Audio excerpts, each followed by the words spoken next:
And Solomon made affinity with Pharaoh king of Egypt, and took Pharaoh's daughter, and brought her into the city of David, until he had made an end of building his own house, and the house of the Lord, and the wall of Jerusalem round about. Only the people sacrificed in high places, because there was no house built unto the name of the Lord, until those days. And Solomon loved the Lord, walking in the statutes of David his father, only he sacrificed and burned incense in high places. And the king went to Gibeon to sacrifice there. For that was the great high place.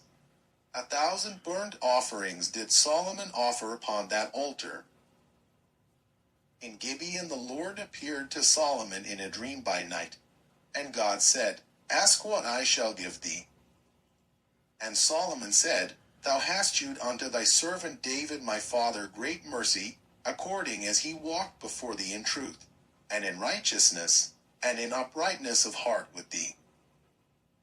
And thou hast kept for him this great kindness, that thou hast given him a son to sit on his throne, as it is this day. And now, O Lord my God, thou hast made thy servant king instead of David my father, and I am but a little child.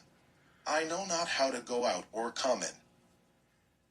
And thy servant is in the midst of thy people which thou hast chosen, a great people, that cannot be numbered nor counted for multitude. Give therefore thy servant an understanding heart to judge thy people, that I may discern between good and bad. For who is able to judge this thy so great a people? And the speech pleased the Lord, that Solomon had asked this thing.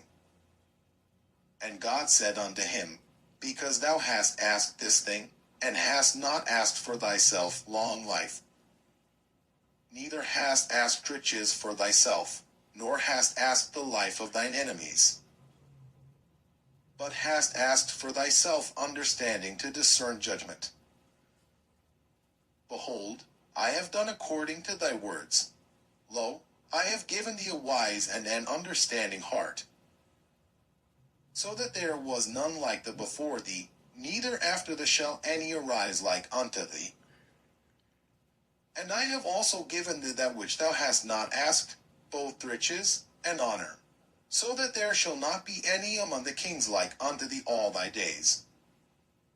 And if thou wilt walk in my ways, to keep my statutes and my commandments, as thy father David did walk, then I will lengthen thy days. And Solomon awoke, and behold, it was a dream. And he came to Jerusalem, and stood before the ark of the covenant of the Lord, and offered up burnt offerings, and offered peace offerings, and made a feast to all his servants. Then came there 2 women, that were harlots, unto the king, and stood before him. And the one woman said, O my lord, I and this woman dwell in one house. And I was delivered of a child with her in the house. And it came to pass the 3rd day after that I was delivered, that this woman was delivered also, and we were together.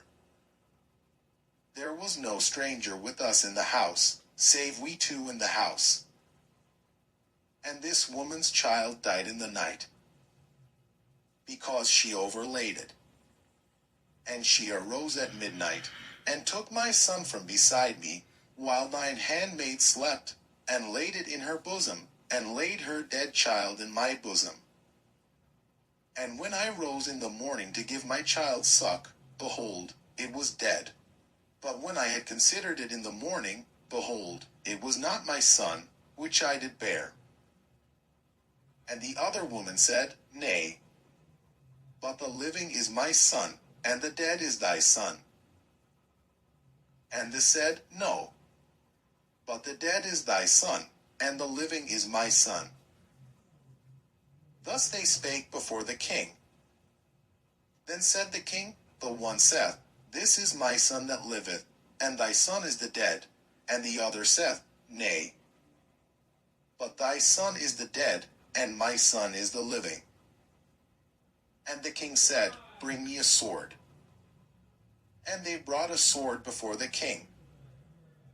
And the king said, Divide the living child in two, and give half to the one, and half to the other.